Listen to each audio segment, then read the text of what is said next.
Aujourd'hui, je vais te parler d'une expérience personnelle en tant que maman, mais tu vas comprendre au fur et à mesure pourquoi ça s'applique dans tous les domaines. Quand je suis devenue maman, je voulais être une mère parfaite. Des repas bio faits maison, une maison impeccable, des activités éducatives stimulantes pour mes enfants, et je me mettais une pression folle pour tout faire à la perfection. Je me fixais des objectifs tellement élevés que non seulement c'était jamais assez, mais qu'en plus je ne profitais de rien. J'étais totalement épuisée, mentalement et physiquement. Mes deux aînés ont 15 mois d'écart. Et toute la journée, je passais derrière eux pour ranger le moindre jouet qui traînait, nettoyer la moindre tâche, les changer pour qu'ils soient propres, avec le sentiment de ne jamais faire assez bien. Jusqu'au jour où, forcément, j'ai craqué. Je me suis rendu compte que j'avais voulu m'arrêter pour profiter de mes enfants, mais qu'en fait, je ne profitais de rien. J'étais juste la relou qui passait derrière eux à chaque fois qu'ils changeaient d'activité, à chaque fois qu'ils dérangeaient l'ordre que j'avais mis en place. En fait, je savourais pas ces précieux petits moments de bonheur. Et ce jour-là, j'ai lâché prise.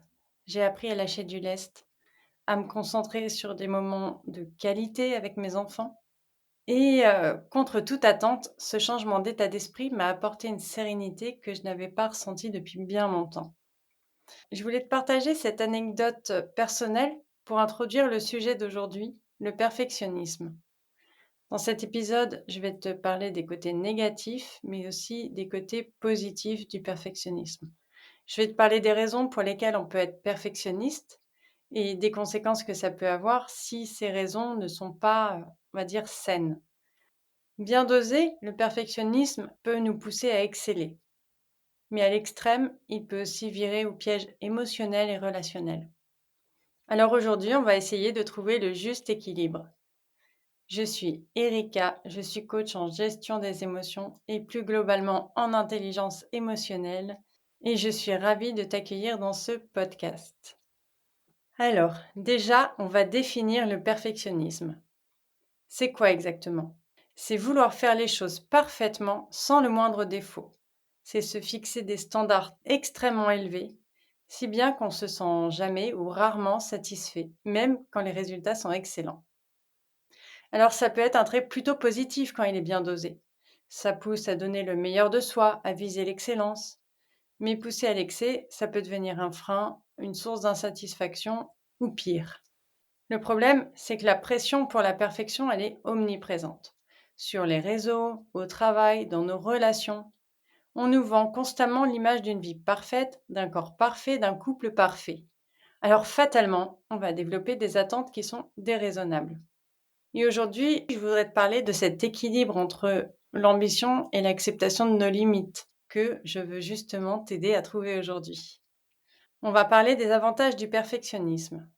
On est d'accord, le perfectionnisme, c'est plutôt nécessaire dans certaines circonstances. Par exemple, dans les domaines où la précision est une question de vie ou de mort, pour un chirurgien par exemple. Imagine le drame si un chirurgien n'était pas perfectionniste. Une simple erreur et les conséquences peuvent être dramatiques. Chez les architectes, les ingénieurs en construction aussi, s'ils n'étaient pas maniaques du détail, on aurait des bâtiments qui s'effondrent à la moindre vibration, à la moindre chaleur, à la moindre inondation. Quand on a des vies entre les mains, quand on conçoit des bâtiments et certainement d'autres métiers, on n'a pas le droit à l'approximation. Tout doit être millimétré, vérifié, validé. Mais en dehors de ces cas extrêmes, le perfectionnisme peut apporter une réelle valeur ajoutée dans pas mal d'autres secteurs. Quand on veut atteindre la perfection, on est prêt à fournir des efforts herculéens, à travailler d'arrache-pied encore et encore. Il n'y a qu'à voir les sportifs de haut niveau, par exemple. Et puis, ce perfectionnisme, c'est une qualité qui est très recherchée et qui est valorisée dans le monde professionnel. C'est la garantie d'un travail soigné, fiable, où aucun détail n'est laissé au hasard. Et les recruteurs adorent ces profils impliqués, rigoureux, qui n'hésitent pas à multiplier les révisions pour parfaire leur travail. Et c'est souvent ces personnes perfectionnistes qui accèdent à des postes à responsabilité. Finalement, l'un des grands avantages du perfectionnisme, c'est certainement cette sensation d'accomplissement qu'il procure. Parce qu'un perfectionniste n'est jamais complètement satisfait. Il garde cette petite flamme, cette motivation qui le pousse à toujours vouloir se dépasser. Chaque réussite n'est qu'une étape Et c'est cette ambition qui est à chaque fois renouvelée, qui donne de l'énergie d'avancer encore et encore, de progresser en permanence et de développer perpétuellement ses compétences, quel que soit le domaine d'activité. Donc même si ça peut devenir un vrai fardeau quand il est poussé à l'extrême, le perfectionnisme maîtrisé a pas mal d'avantages. Bon, maintenant qu'on a vu les bons côtés du perfectionnisme, on va évidemment parler des moins bons. Alors déjà, toujours vouloir être parfait, ça peut vite bouffer nerveusement. Quand tu te fixes des objectifs tellement élevés que tu pourras jamais les atteindre, tu te mets une pression de dingue. Tu vis dans la peur permanente de tout rater, de ne pas être à la hauteur. Et à force, ça peut te mener à l'épuisement total, voire même au burn-out. Je pense encore à mon exemple, quand je passais mes journées à courir pour que tout soit nickel. J'étais crevée mentalement, physiquement, j'arrivais même plus à profiter des moments avec mes enfants, alors qu'à la base c'était mon but. Tu vois, l'opposition entre les deux, on sait que des enfants, surtout des tout petits, ça salit, ça bouge, ça peut être des tornades. Mais j'arrivais pas à lâcher ce côté-là parce que je voulais que mon chez-moi soit parfait, parce que inconsciemment mon chez-moi me représentait. Et ce qui peut bloquer aussi avec le perfectionnisme, c'est la peur de l'échec ou de la réussite. Parce que quand on a tellement peur de ne pas être parfait, on n'ose plus rien faire, parce qu'on pourrait se planter. Alors on remet à plus tard, en espérant avoir le temps de peaufiner jusqu'à ce que ce soit nickel. Mais du coup, on n'avance pas et on reste coincé. J'ai une amie qui est hyper perfectionniste dans son job.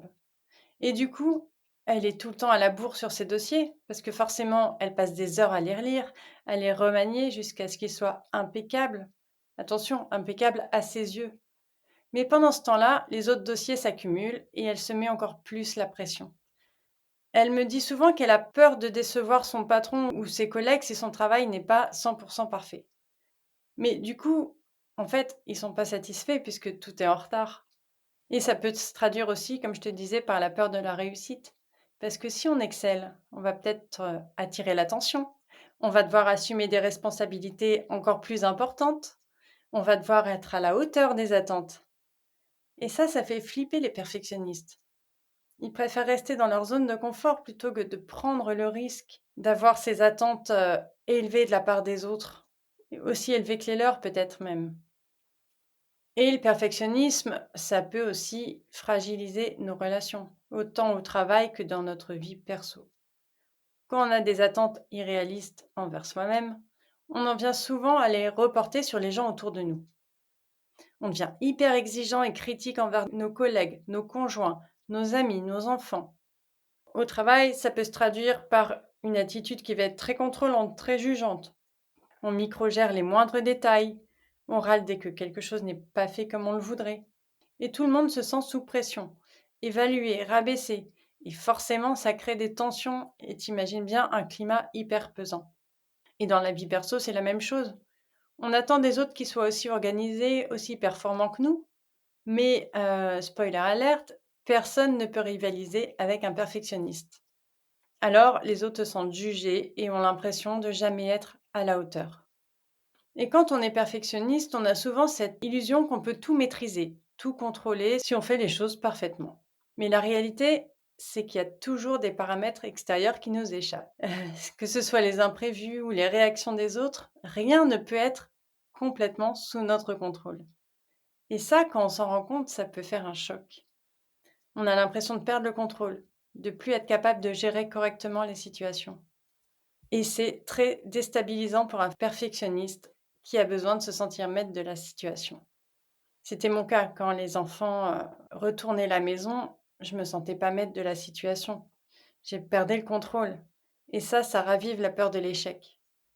Et du coup, on a tendance à vouloir s'accrocher encore plus à cette illusion du contrôle.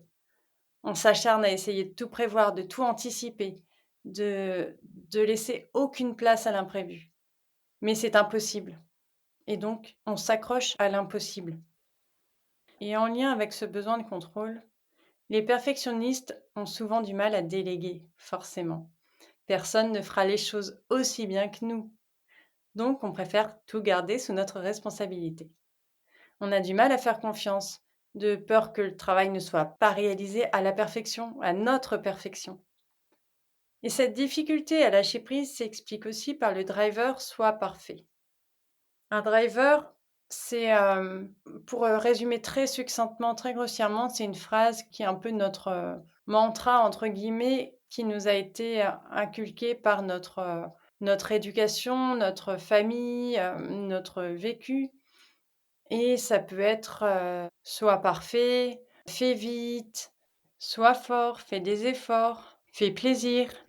Ce sont des conditionnements, des messages qu'on a intégrés à son insu, qui vont guider nos actes, nos décisions, notre façon de vivre. Et donc, le driver soit parfait, quand on a été élevé avec ce driver, on pense qu'on doit être irréprochable dans tout ce qu'on fait. On se sent obligé de tout faire par nous-mêmes sans jamais s'appuyer sur quelqu'un d'autre. Pourquoi? Parce que ça remettrait en cause notre capacité à être parfait.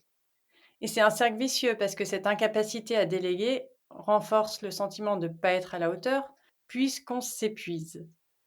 Est-ce que toi, tu te reconnais dans cette dynamique, dans cette illusion du contrôle, dans cette résistance à déléguer?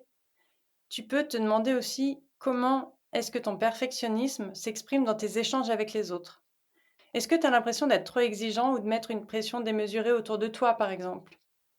Alors, bien entendu, il faut faire la distinction entre un perfectionnisme sain, qui va être positif et motivant, et un perfectionnisme malsain qui, lui, peut devenir destructeur. Le perfectionnisme qu'on va appeler sain, c'est celui qui nous pousse à nous dépasser, à donner le meilleur de nous-mêmes.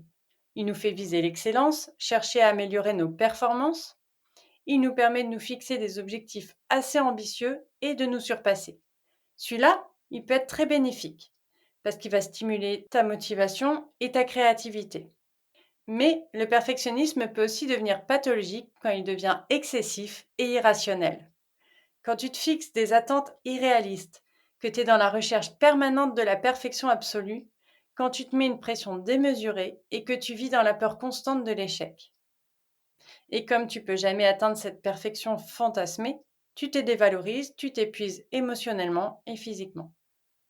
Et c'est ce type de perfectionnisme destructeur qu'il faut apprendre à réguler et à maîtriser. Parce qu'il peut vraiment avoir des conséquences désastreuses sur ton bien-être et tes relations.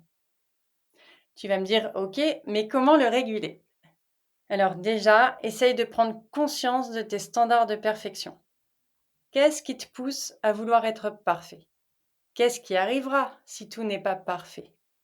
Est-ce que c'est ton dossier, ta maison, ton éducation qui doit être parfaite? Ou est-ce que par ricochet, c'est toi qui dois être parfaite ou parfait? Ensuite, apprends à lâcher prise et à accepter que tout ne soit pas parfait.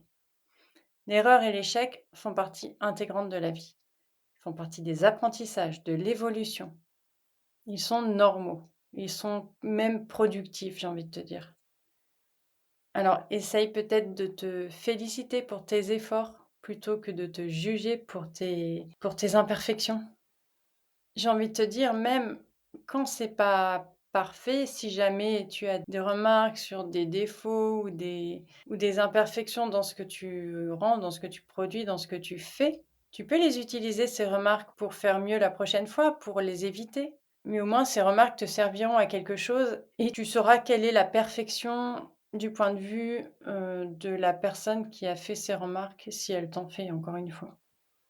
Un autre bon exercice, c'est de te fixer des objectifs qui sont plus flexibles et atteignables. Plutôt que de viser la perfection, fixe-toi une marge de tolérance qui peut être raisonnable, genre 80 ou 90% de réussite.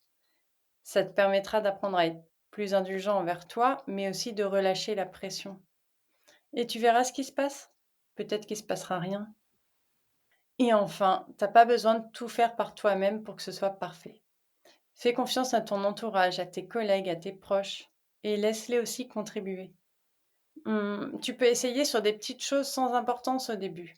Puis, petit à petit, tu laisses un peu de marge au fur et à mesure. Personne ne sait tout, évidemment. Mais ce qui est important, c'est d'avoir un entourage qui te complète, qui a des connaissances là où toi, t'en as pas.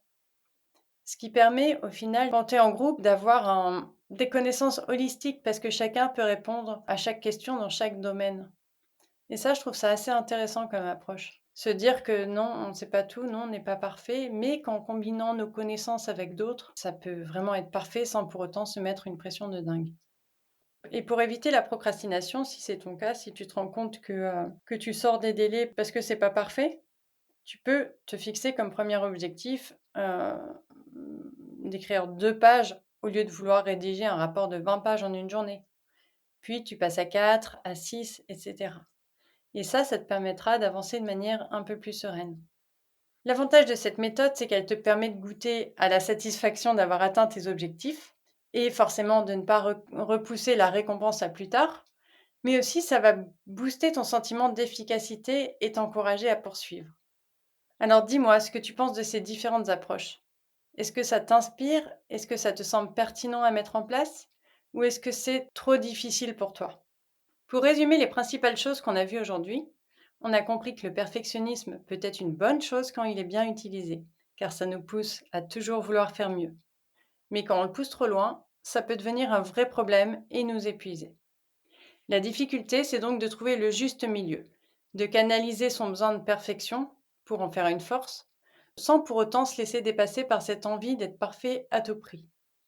C'est pas toujours facile, mais c'est essentiel pour pouvoir profiter de notre vie, de notre entourage et souffler.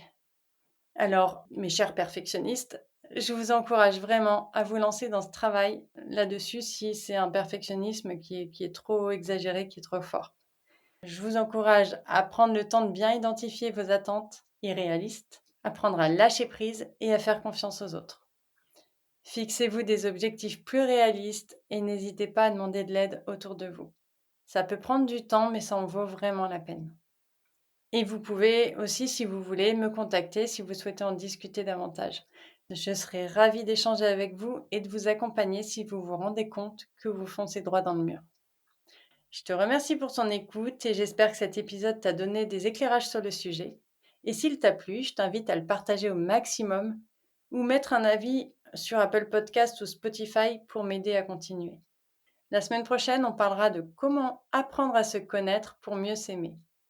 D'ici là, je te souhaite une belle semaine et je t'embrasse.